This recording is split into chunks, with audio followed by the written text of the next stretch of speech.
Hemos hablado de algunas cuestiones que tienen que ver con el poder del habla, hemos hecho algún que otro audio con respecto al Ta'anit y hemos agregado algunas que otras cuestiones respecto a este poderoso poder que se otorga en nosotros cuando decidimos decir algo a través de nuestra boca y que cada vez que alguna palabra sale de nuestra boca ya no nos pertenece a nosotros.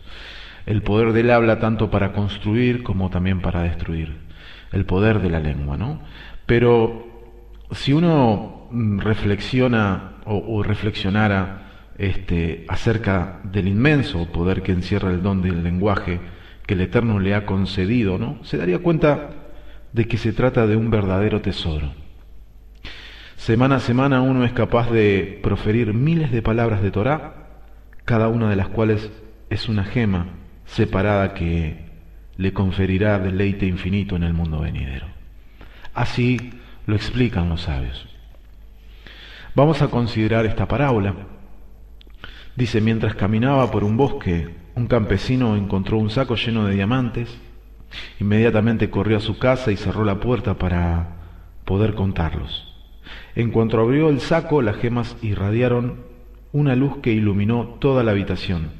Sintió un fuerte vínculo con esas piedras porque sabía que, gracias a ella, la buena fortuna lo iluminaría y viviría el resto de sus días cómodamente. Deberíamos sentir por el don del lenguaje el mismo tipo de vínculo que el hombre de la parábola siente por sus diamantes, y deberíamos sentir infinita gratitud hacia nuestro Creador por otorgárnoslo. El poder del lenguaje nos permite acumular diamantes en abundancia para iluminar nuestra vida en el mundo venidero y al mismo tiempo recibir dividendos en este mundo también. Como dice el texto, la muerte y la vida están en el poder de la lengua, y el que la ama comerá de sus frutos. Proverbios capítulo 18-21. Repetimos el texto. La muerte y la vida están en el poder de la lengua, y el que la ama comerá de sus frutos. Quienes aprecian verdaderamente el poder del lenguaje lo usarán para proferir palabras de la Torá, que es la fuente de la vida, y como resultado se deleitarán con sus frutos también en este mundo. Y la expresión dice, el que la ama, ¿sí? Alude a sí mismo a otra idea. Se puede explicar como suponer que un hombre ha sido bendecido con un hijo en su vejez. Imaginad el amor que sentirá por él y cómo lo cuidará. Y estará constantemente buscando la forma de ayudarle a desarrollarse y crecer. Cada vez que el niño se va, el padre estará en guardia para vigilar que nada malo le ocurra. Y si le ocurre la idea de ir a algún lugar que sea mínimamente peligroso, su padre hará lo posible por disuadirlo.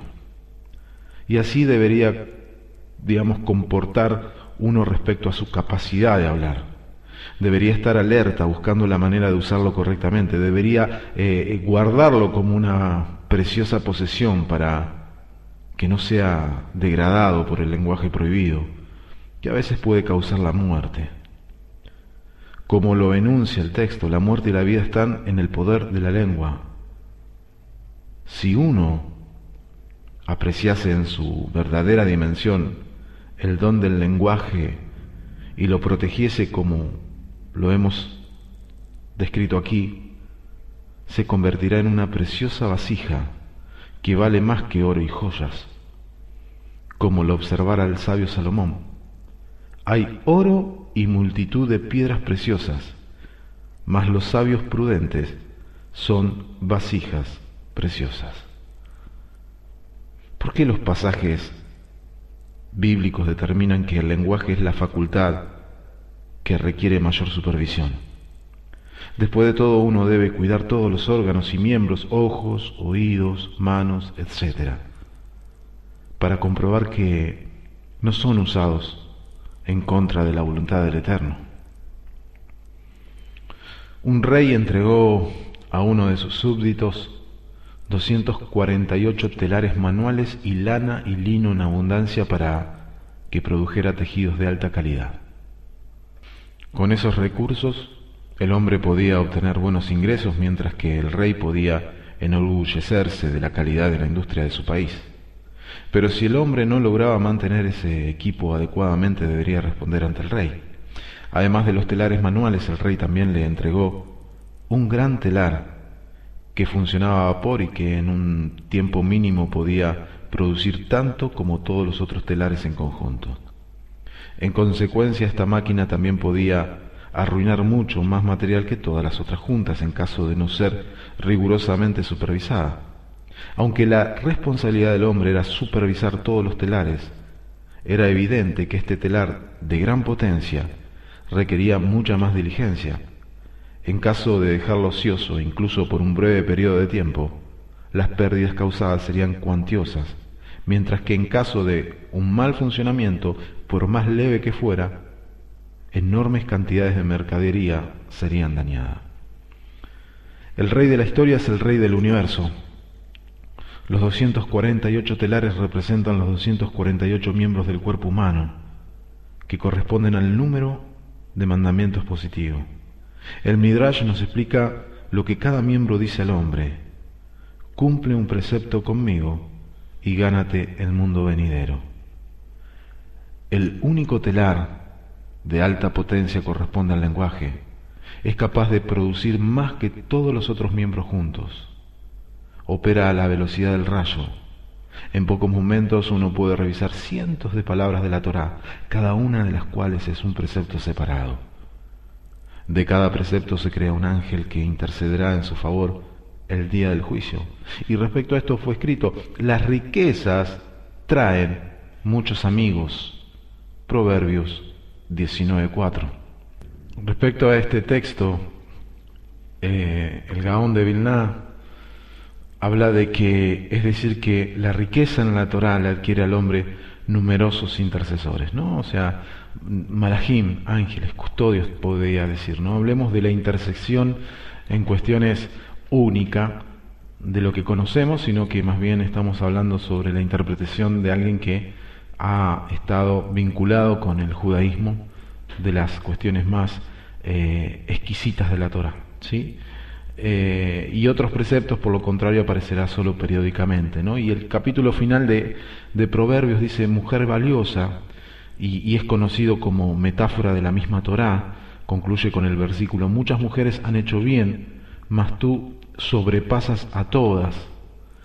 Y con cada precepto adicional aumenta el valor del alma, con cada precepto es creado un intercesor a su favor. Pero la mujer valiosa, ¿sí?, el precepto del estudio de la Torá, la sobrepasa a todas, porque en unos instantes pueden ser creados cientos de ángeles. Cuando una persona consigue lo que le estaba asignado conseguir en su vida, su Creador se complace en él, como está escrito: alégrese el Eterno en sus obras. Salmo 104:31.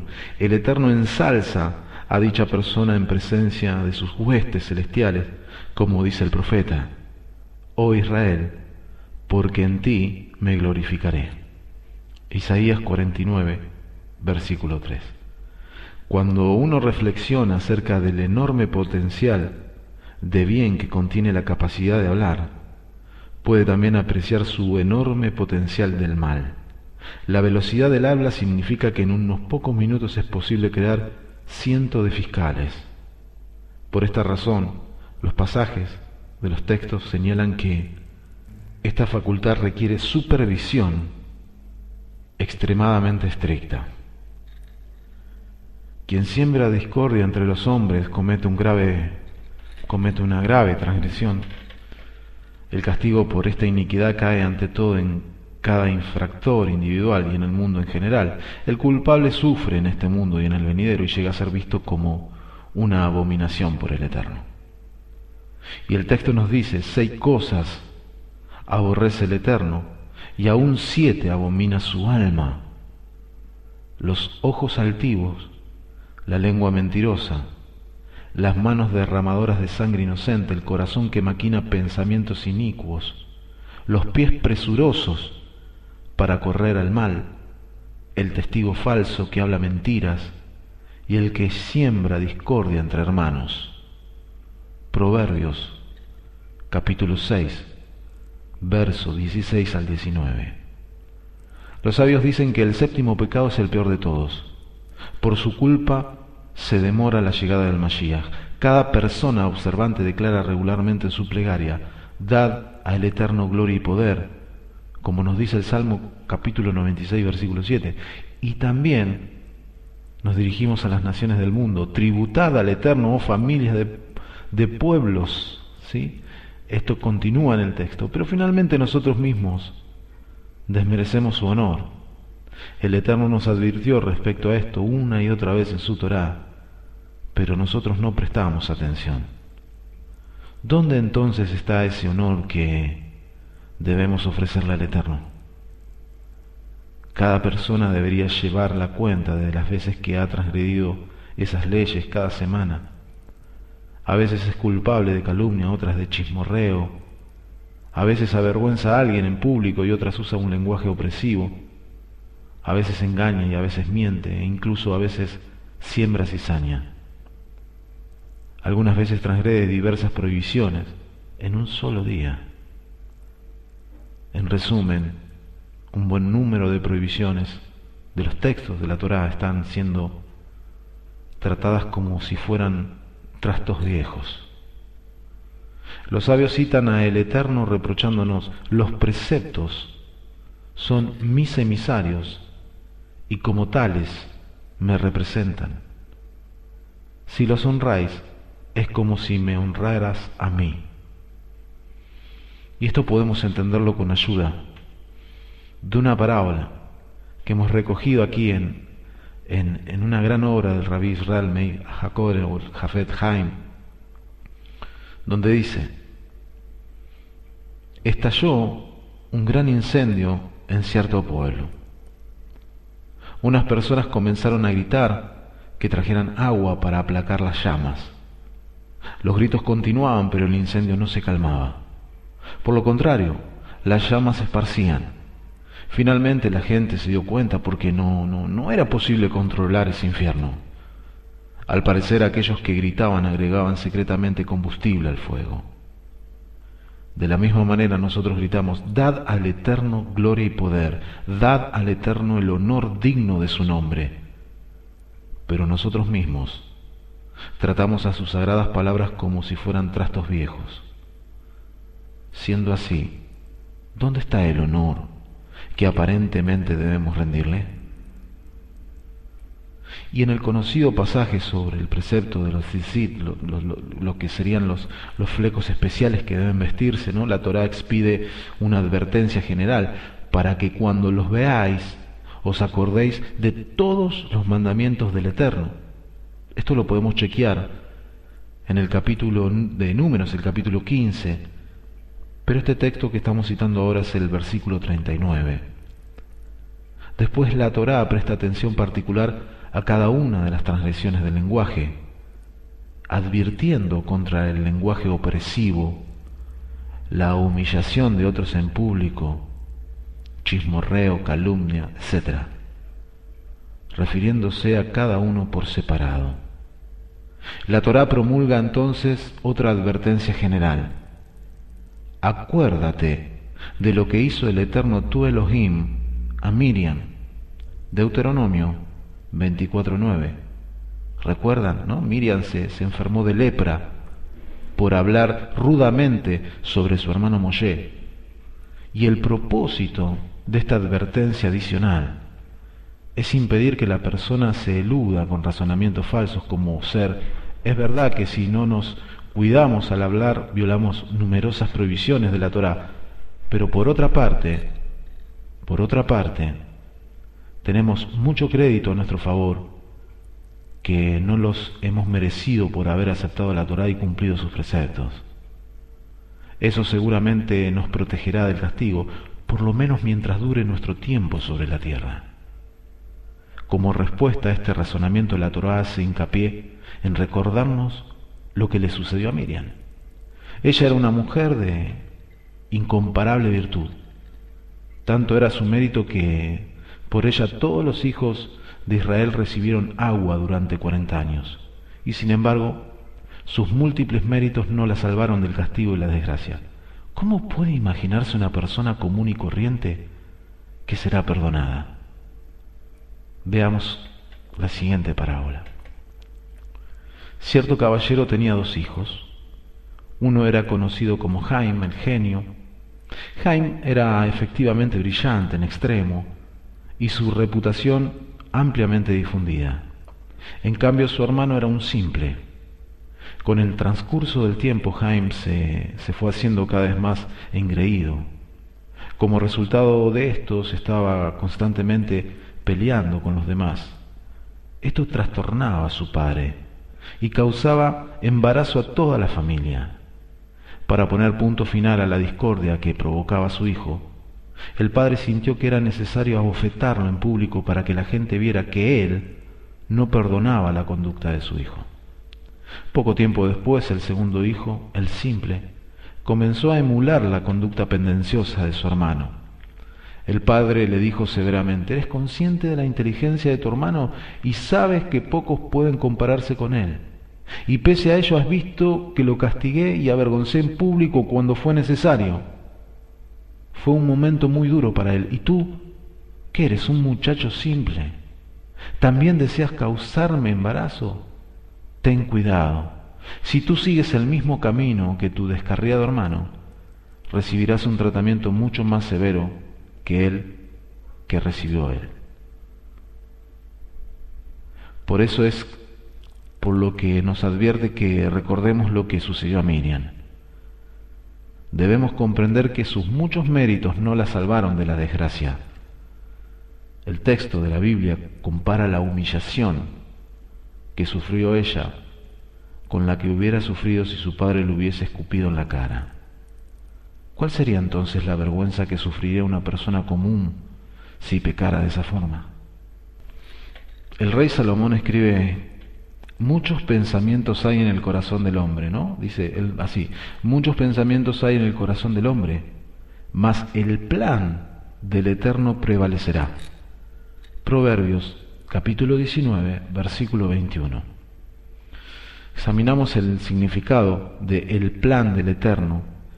En este contexto, según el Midrash, Hakadosh Baruj Hu, el Santo bendito sea, nos advirtió: puedo salvaros de toda aflicción, pero del látigo de la lengua os debéis proteger solos. El Eterno es la fuente de todo bien y Él nos colma de favores hasta el día de hoy, como dice el profeta Jeremías, ¿no? Hasta el día de hoy, y podemos ver el texto, ¿no? Donde dice: por la misericordia del Eterno no hemos sido consumidos, porque nunca decayeron sus misericordias. Esto aparece en Lamentaciones, en el capítulo 3, versículo 22. Él quisiera pasar por alto nuestros defectos y encontrar mérito en nosotros, y Él lo hará mientras que la acusación no tenga cargos serios contra nosotros. Y en este caso la acusación se refiere a las transgresiones del lenguaje. Cuando una persona profiere calumnias y chismorrea, provee a la acusación de municiones que serán usadas contra él en la corte celestial. Y a esto alude el texto: ponen su boca contra el cielo y su lengua pasea por la tierra. Salmos 73:9. Cuando una persona profiere una calumnia, ésta sube al cielo como una afrenta contra la soberanía del Eterno. Uno debe ser sumamente cuidadoso en este asunto si desea ser salvado por el Eterno. Desgraciadamente, la tendencia al mal nos convence con racionalizaciones sin valor. Nos dice, por ejemplo, que no es humanamente posible evitar esta transgresión. Este es un gravísimo error. Si el hombre no tuviera la capacidad de evitarlo, el Eterno no lo hubiera escrito en su Torá. Y no una sola vez, tantas veces y tan explícitamente. En cambio, Él lo hubiese mencionado como una meta a la que hay que aspirar, y podríamos decir que es un logro posible solamente para el más grande de los sabios. Sin embargo, el Eterno escribió varios preceptos en esta área, tanto negativos como positivos, hasta incluso una maldición para el calumniador. Maldito el que hiriere a su prójimo ocultamente. Maldito el que hiriere a su prójimo ocultamente. Deuteronomio 27:24. Por lo tanto, es evidente que debemos ser capaces de evitar la transgresión. Simplemente debemos empeñarnos en hacerlo. Debemos comenzar intentando limitar el hablar, porque si uno habla demasiado, es inevitable que termine diciendo algo inadecuado. Cuando una persona comparece ante una corte de justicia, se cuida mucho con sus palabras e intenta no decir más de lo necesario. Responde en forma breve y precisa, sabiendo que el resultado de su juicio depende de las palabras que use. No quiere darle a la corte la oportunidad de atraparlo por una expresión mal escogida. Nosotros también debemos ser muy cuidadosos de no ser sorprendidos usando una expresión inadecuada. Y los sabios comentan el versículo, y él dice al hombre su conversación, Amós capítulo 4 versículo 13, en el momento del juicio recuerdan al hombre hasta una conversación casual con su esposa. Uno debe cuidarse mucho con lo que dice, porque finalmente deberá responder por cada palabra. Incluso si la tendencia al mal estuviera en lo cierto, controlar nuestro lenguaje fuera extremadamente difícil, aún valdría la pena hacer el esfuerzo, porque el Eterno ha prometido que si uno quiere ser salvado de toda aflicción, solo debe esconderse del látigo de la lengua. Toda persona que es perceptiva comprende que debe anticipar con temor aquello que le espera. Y es válido saber que el Eterno juzga al mundo entero. Y finalmente el día grande y terrible cuando el mundo sea juzgado ante él. Y además cada persona se va a enfrentar con diferentes tipos de juicio, cada uno de los cuales es un asunto muy serio. Vamos a considerar esta historia. Una persona ha sido acusada de un crimen y ha sido remitida a custodia de la corte hasta la fecha del juicio. Es muy posible que esta persona sea condenada a tortura e incluso a muerte. El acusado hará todo lo posible por obtener la mejor ayuda legal posible. Si le dijeran que cierto abogado ha logrado salvar a otros en situación similar, hará todo lo posible por preocuparse sus servicios. Incluso si su caso parece desesperado, después de todo siempre hay una posibilidad de que el Eterno le tenga piedad y lo congracie con el juez. Supongamos que el crimen cometido incluye una afrenta directa contra el rey, de modo que normalmente el caso sería finalmente decidido por el mismo rey. Esto no le impediría hacer todo esfuerzo posible por apaciguar al juez que dirige la primera sesión, y estaría dispuesto a aceptar toda condición que este juez le impusiera a cambio de salvar su vida. Sabemos que finalmente estamos destinados a comparecer ante un juicio, y en ese juicio ante el Rey del universo, y Él nos ha asegurado que está dispuesto a salvarnos de cualquier aflicción que nos han impuesto. Lo único de lo que Él no nos salvará es del látigo que provoca la calumnia. Su única condición para salvarnos es que evitemos los pecados del lenguaje. Si una persona proclama que está, que es una condición demasiado difícil de cumplir, es un perfecto imbécil, o pone en duda las palabras de los sabios. Si verdaderamente se da cuenta de que su vida está en juego, se apresurará a asumir las condiciones más difíciles del mundo. Incluso si una persona ha estado descuidando su forma de hablar durante un tiempo, aún debería empeñarse en limpiar de transgresión el resto de sus días. Ilustremos esto con una parábola. Un hombre contrató los servicios de un guardián para cuidar su viñedo durante la temporada de verano. Durante varios meses el guardián descuidó su labor y como consecuencia el viñedo resultó muy perjudicado. Una noche unos ladrones abrieron una brecha en la acera y robaron grandes cantidades de uvas. Pero, ¿creéis que el propietario se dio por vencido y abandonó el resto de la cosecha a cualquier delincuente que anduviera por allí? Por supuesto que no. Reparó de inmediato la cerca y dobló el número de guardianes. Estaba decidido a no perder ni una uva más. Y debemos comportarnos por ahí de la misma forma, ¿no? Y el rey Salomón relata: pasé junto al campo del hombre perezoso y junto a la viña del hombre falto de entendimiento, y he aquí que por toda ella habían crecido los espinos, ortigas, habían cubierto su faz, y su cerca de piedra estaba ya destruida. Proverbios 24, versículo 31. Su consejo a ese hombre, por implicación, es que debe reparar la cerca, arrancar los espinos y ortigas y cuidar que no vuelvan a crecer. Esta misma idea se aplica a quien considera difícil evitar las transgresiones del lenguaje. Para remediar este problema debemos erigir cercas. Por ejemplo, debería evitar reuniones sociales y no hablar acerca de los demás. Si ha maldecido o insultado a su compañero, debería aplacarlo y pedirle perdón. Entonces, debería resolver cuidar sus palabras y por el resto de su vida, y hablar solamente de asuntos sagrados y proferir palabras de la Torá, o solo lo mínimamente necesario para ganarse el sustento. Si sigue este consejo, podrá verdaderamente decirse de él, como dice el Tratado de Sukkah 53, bienaventurada nuestra vejez que expía por nuestra juventud. En un momento seguimos con más, hablando de cuestiones que tienen que ver con disciplinar nuestro hablar. Ya volvemos.